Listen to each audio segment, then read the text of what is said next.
إن الحمد لله المنعم المنعم الذي ما زال ينعم أنعاما على أنعام،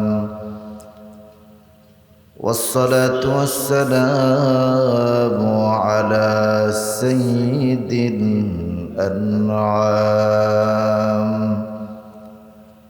القائد الغر الكرام وعلى آله وصحبه العظام. أما بعد، فقد قال الله تبارك وتعالى في كلامه المجيد وفرقانه الحميد। যাদের জবান আছে সকলে আমার সাথে পড়ুন। আউযু বিল্লাহি মিনাশ শাইতানির রাজীম। বিসমিল্লাহির রাহমানির রাহিম। ويسألونك عن ذي القرنين قل سأتلو عليكم منه ذكرا إنا مكنا له في الأرض وآتيناه من كل شيء سببا فأتبع سببا صدق الله العظيم وصدق رسوله النبي الكريم ونحن على ذلك من الشاهدين والشاكرين والحمد لله رب العالمين। কোরআনের মজলিসের দিকে যদি কোনো বান্দা ইলম অর্জনের জন্য রওনা করে, হাদিসের মধ্যে আসছে ফাহুয়া ফি সাবিলিল্লাহি হাত্তা ইয়ারজিআ, এই ব্যক্তি যতক্ষণ পর্যন্ত এই মজলিসের মধ্যে থাকবে ততক্ষণ পর্যন্ত তার কি হবে? আল্লাহর রাস্তায় তার অবস্থান হবে। সুবহানাল্লাহ। শুধু এতটুকু নয়, হাদিসের মধ্যে এসেছে ওয়ায়াস্তাগফিরু লাহু মান ফিস সামাওয়াতি ওয়াল আরদ, আসমান এবং জমিনের মধ্যে যা কিছু আছে সব কিছু তার জন্য আল্লাহর কাছে মাফ চাইতে থাকে। এখন বলবেন হুজুর সব কিছু কি আমারে চিনে? আপনার জন্য মাফ চাওয়ার জন্য আপনাকে চিনতে হবে। যে ব্যক্তি কোরআন শিখার জন্য, দ্বীন শিখার জন্য ঘর থেকে বের হয়ে যায়, ঘর থেকে বের হওয়ার পরে আমার আল্লাহ রাব্বুল আলামিনের পয়গম্বর নবী মুহাম্মদুর রাসূলুল্লাহ বলতেছেন ওয়ায়াস্তাগফিরু লাহু মান ফিস সামাওয়াতি ওয়াল আরদ, আসমানে যা আছে জমিনে যা আছে, এক কথায় আল্লাহর সৃষ্টি জগতের সব কিছু এই বান্দার জন্য আল্লাহর দরবারে গুনাহ মাফ করতে চাইতে থাকে। এমনকি হাদিসের মধ্যে আসছে হাত্তাল হিতানি ফিল মা, সমুদ্রের গভীর তলদেশে যেই মাছটা অবস্থান করতেছে, শুধু কি আপনাদের এই মেঘনা নদীর মাছ? কথা বলে না, মেঘনা নদীর, বঙ্গোপসাগরের মাছ, শুধু ভারত মহাসাগর, আটলান্টিক মহাসাগর। হাদিসের মধ্যে আসছে ওয়ায়াস্তাগফিরু লাহু মান ফিস সামাওয়াতি ওয়াল আরদ হাত্তাল হিতানি ফিল মা, পানির নিচে, কতটুকু পানির নিচে? এই পৃথিবীর ভিতরে ৬৬টা সাগর আছে। কয়টা? ৬৬টা সাগর আছে, ৭টা মহাসাগর আছে। ৭টা মহাসাগরের মধ্যে পার্শ্বের দিক থেকে এবং গভীরতার দিক থেকে সবচেয়ে বড় মহাসাগর যেটা, ওটার নাম হলো প্রশান্ত মহাসাগর। কি মহাসাগর? প্রশান্ত মহাসাগর। লম্বায় কত বড়? আমরা ঢাকা থেকে একজন হাজী সাহেব হজ করার জন্য যেই বিমানটায় উঠে সৌদি এয়ারলাইন্স হোক অথবা কাতার এয়ার হোক অথবা এমিরেটস হোক অথবা বিমান বাংলাদেশ এয়ারলাইন্স হোক অথবা ইউএস বাংলা হোক, যে কোনো একটা বিমান উঠে ঢাকা থেকে রওনা করবে সৌদি আরবের দিকে, ওই বান্দাটা সৌদি আরব পর্যন্ত যাইতে তার সময় লাগে 6 ঘন্টা। কয় ঘন্টা? কিন্তু প্রশান্ত মহাসাগর এত বড়, যদি প্রশান্ত মহাসাগরের এপার থেকে ওই বিমানটা চলা শুরু হয়, জেদ্দা পর্যন্ত যাইতে সময় লাগে মাত্র 6 ঘন্টা। কিন্তু ওই বিমান একই দ্রুত গতিতে যদি প্রশান্ত মহাসাগরের এপার থেকে ছেড়ে দেওয়া হয়, অপর প্রান্ত পর্যন্ত যেতে সময় লাগবে প্রায় 14 ঘন্টা। 14 ঘন্টা পর্যন্ত শুধু যেতে থাকবে, মাঝখানে কোনো বাড়িঘর নাই, শুধু পানি আর পানি। কতটুকু পানি আপনাদের এই পুকুরের মতো এতটুকু গভীর? পৃথিবীর সবচেয়ে গভীরতম সাগরের নাম হলো প্রশান্ত মহাসাগর। এটা কতটুকু গভীর ভূতত্ত্ববিদরা পরীক্ষা করে দেখেছেন, গবেষণা করে তারা দেখেছেন, তারা এখানে টেস্ট করে দেখেছেন এটা কতটা গভীর। পৃথিবীর সবচেয়ে উঁচু পর্বতের নাম হলো হিমালয় পর্বত। কি পর্বত? পৃথিবীর সবচেয়ে উঁচু পর্বত হলো হিমালয় পর্বত। এই হিমালয় পর্বতটা যদি প্রশান্ত মহাসাগরের মধ্যে ফেলে দেওয়া হয়, ছেড়ে দেওয়া হয়, ভূতত্ত্ববিদগণ গবেষণা করে দেখেছেন প্রশান্ত মহাসাগরের মধ্যে হিমালয় পর্বতটা ছেড়ে দেওয়া হলে ওইটা তলিয়ে যাবে তো যাবেই, পানির লেভেল পজিশন পর্যন্ত আসতে আরো বাকি থাকবে প্রায় 7000 ফিট। আরো 7000 ফিট পানি উপরে থাকবে, এটা তো তলায়া যাবেই। তাহলে চিন্তা করেন কি পরিমাণ গভীর। একজন ডুবুরি কি সেখানে যাওয়া সম্ভব? হাদিসের মধ্যে আসছে হাত্তাল হিতানি ফিল মা, তার মানে শুধুমাত্র আপনাদের এই মেঘনা নদী পদ্মা নদীর মাছ নয়, প্রশান্ত মহাসাগরের অতল গভীরে সবচাইতে নিচু জায়গায় কোনো একটা মাছ যদি বসবাস করে থাকে, ওই মাছটা পর্যন্ত আপনার জন্য নাজাতের দোয়া করতে থাকবে। তো সুতরাং এই মাহফিল আপনাদের জন্য ভালো না খারাপ? কথা বলেন, ভালো না খারাপ? আমাদেরকে শয়তান ওয়াসওয়াসা দেয় মাহফিল করার দরকার নাই। হুজুর আনবার কিছু হাদিয়া দিবা, এই তো হুজুরের লাভ। শয়তান ধোঁকা দেওয়া শুরু করছে, মাহফিল বন্ধ হয়ে গেছে। মাহফিল যদি বন্ধ হয়ে যায় শয়তানের জন্য ভালো না লস? কথা কয় না, ভালো না লস? আমরা এখানে এসেছি এই জন্য আল্লাহ তাআলা এটাকে জান্নাতের বাগান বানায় দিয়েছেন কোরআনের ইজ্জতে, ঠিক কিনা কন? সুতরাং যেই জায়গাটা আল্লাহ রাব্বুল আলামিন জান্নাতের বাগান বানায় দেন, ওই জায়গাটা ভালো না খারাপ? দামি না কম দামি?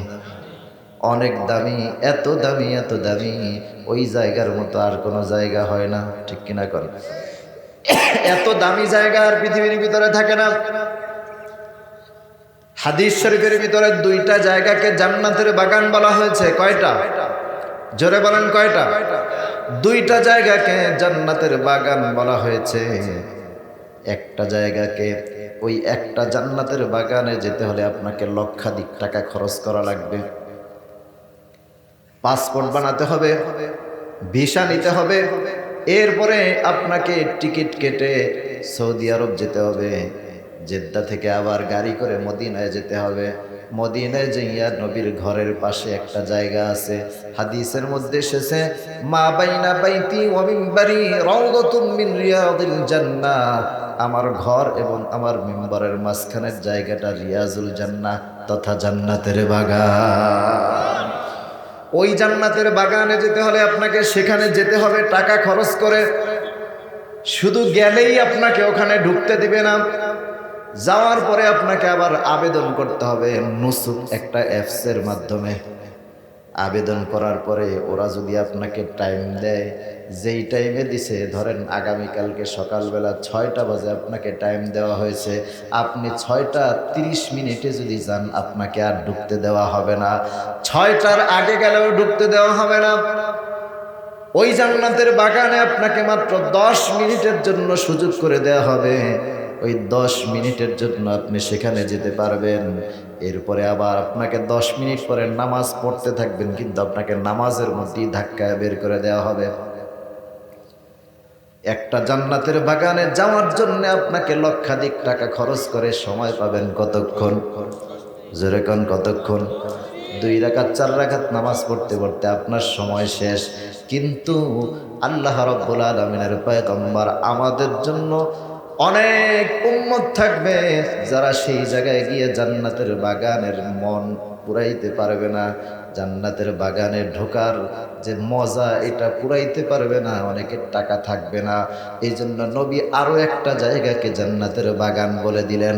হাদিসের মধ্যে এসেছে, ইদা মারারতুম বিরিয়াদিল জান্নাতি ফারতাউ, যখন তোমরা জান্নাতের বাগানের পাশ দিয়ে যাবে সাথে সাথে সেখানে শরীক হবে, বসে যাবে। সাহাবায়ে কেরাম জিজ্ঞাসা করলেন, ইয়া রাসূলুল্লাহ ওয়া মা রিয়াদুল জান্নাহ, ওগো নবীজি রিয়াজুল জান্নাহটা আবার কি? আপনি তো একটা বললেন আপনার ঘরের পাশের জায়গাটা রিয়াজুল জান্নাহ, এটা আবার কোন জায়গা? নবীজি বললেন, ক্বালা হালাকাতুজ যিকির, যেই জায়গায় এই কোরআনের কথা হবে, কোরআনের তালিম হবে, ওই জায়গাটা যদি সাধারণ কোনো জায়গা থাকে, আল্লাহ তাআলা তাৎক্ষণিক কোরআনের ইজ্জতে ওই জায়গাটাকে রিয়াজুল জান্নাহ, জান্নাতের বাগান বানায় দিবে। তা আমরা এখানে শুধুমাত্র আসলাম, মাহফিল হলো এটা নয়, অনেক মানুষ যারা জীবনে মদিনায় যাইতে পারবে না এদেরকে রিয়াজুল জান্নায় ঢোকার মতো, রিয়াজুল জান্নায় অবস্থান করার মতো সুযোগ করে দিলাম। তা মাহফিল দরকার আছে না নাই?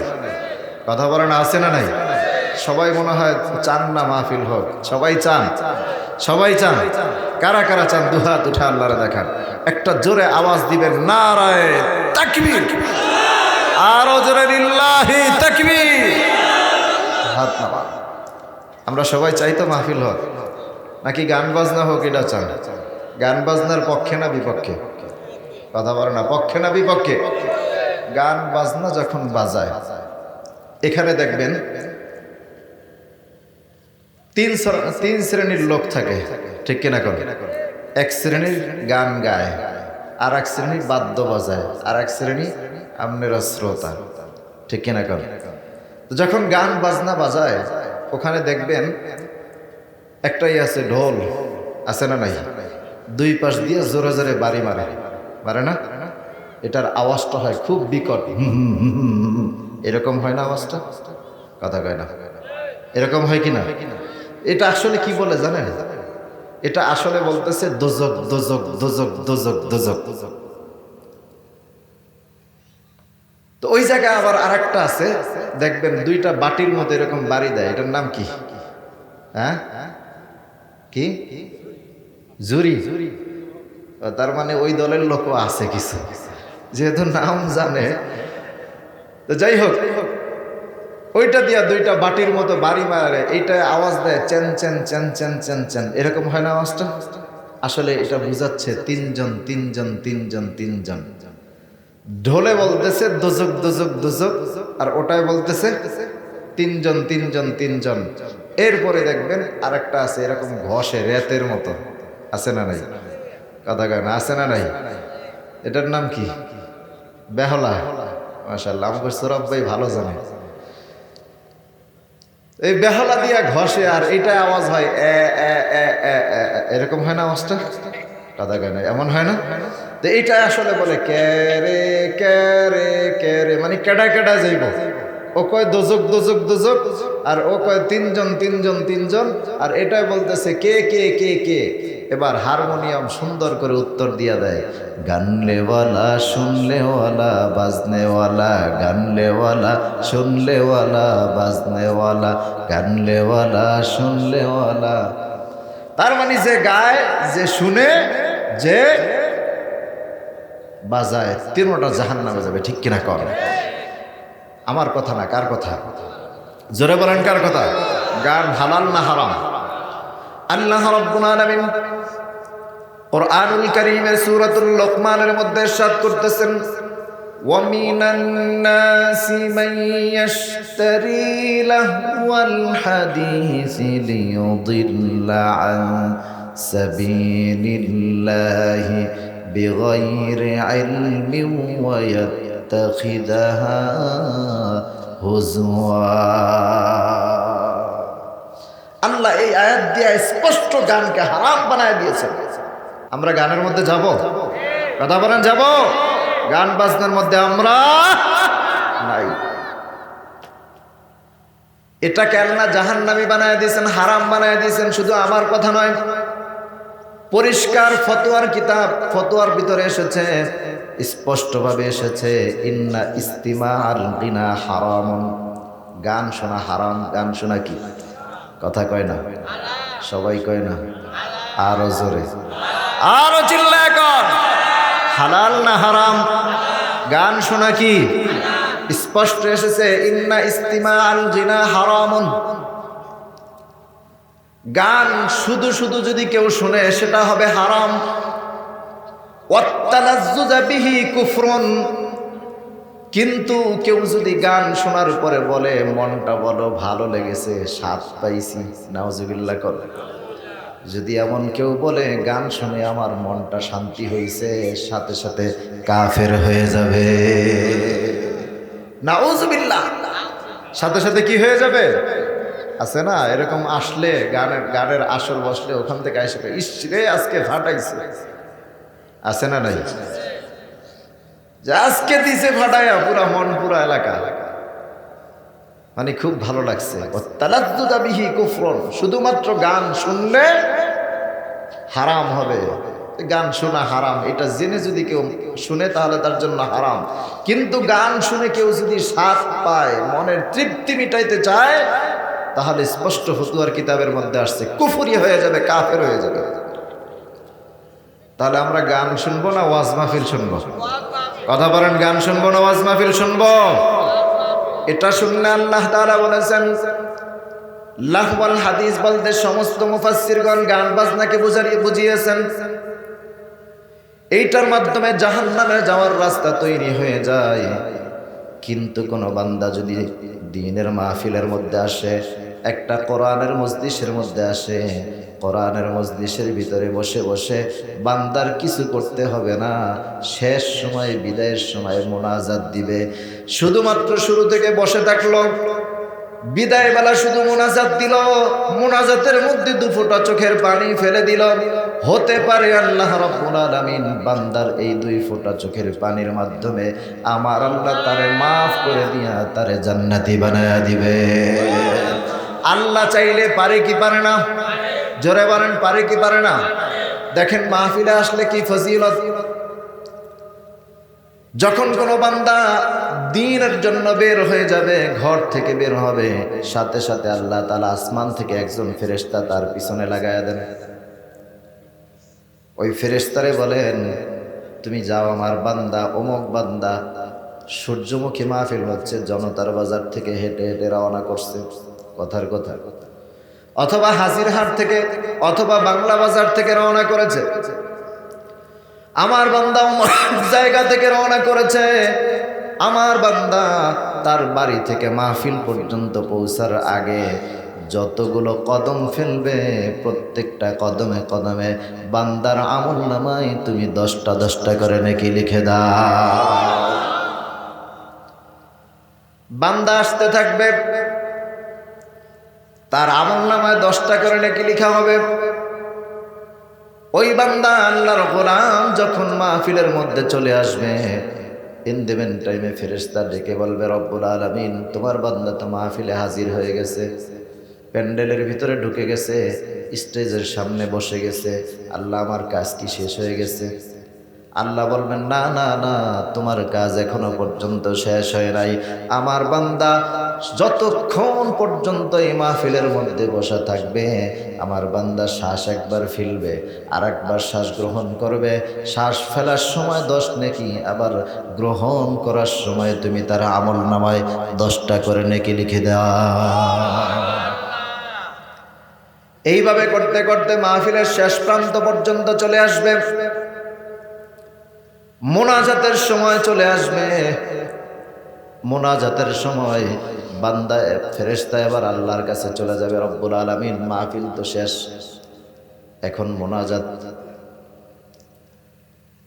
আল্লাহ বলবেন তুমি কি বলতে চাও? ফেরেশতা বলবে আল্লাহ আমার কাজও তো শেষ হয়ে গেছে, এখন অবসর গ্রহণ করতে পারবো। আল্লাহ বলেন না না না, তোমার কাজ এখনো পর্যন্ত শেষ হয় নাই, তুমি দেখো আমার বান্দা মোনাজাতের মধ্যে কি চায়। বলবে রব্বুল আলামিন তারা তোমার কাছে চায় জাহান্নাম থেকে পানা চায়, তুমি যেন তাদেরকে জাহান্নাম থেকে মুক্ত করে দাও, এই জন্য তোমার কাছে জাহান্নাম থেকে বাঁচতে চায়। আল্লাহ সঙ্গে সঙ্গে জিজ্ঞাসা করবে হাল রাআহা, আমার বান্দা কি জাহান্নাম দেখতে পেয়েছে, কোনোদিন দেখেছে?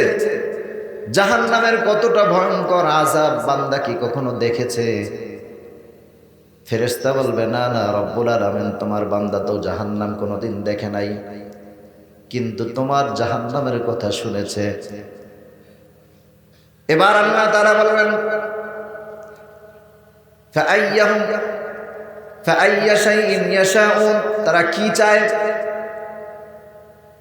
ফেরেশতা ডেকে বলবে রব্বুল আলামিন তারা তোমার কাছে ইয়াতলুবুনাল জান্নাহ, তারা তোমার কাছে জান্নাত চায়। আল্লাহ বলবেন হাল রাআউহা, তারা কি আমার জান্নাত দেখতে পেয়েছে? ফেরেশতা বলবে না না না রব্বুল আলামিন এখনো পর্যন্ত তারা জান্নাত দেখতে পায় নাই। আল্লাহ ডেকে বলবেন আরে ফেরেশতা, আমার বান্দা জাহান্নাম দেখে নাই, জান্নাত দেখে নাই, কিন্তু জাহান্নাম থেকে বাঁচতে চায়, জান্নাত আমার কাছে চায়। আমার বান্দা এই আশা করে গভীর রজনীতে আমার দরবারে হাত পেতে পেতে কান্দে, তোরা সাক্ষী থাক আমি আল্লাহ তাকে জাহান্নাম থেকে বাঁচায়া দিলাম, আর তার জন্য জান্নাতটা ওয়াজিব করে দিলাম। চিন্তা করছেন তাহলে লাভ না লস? কথা বলেন লাভ না লস? অল্প না বেশি?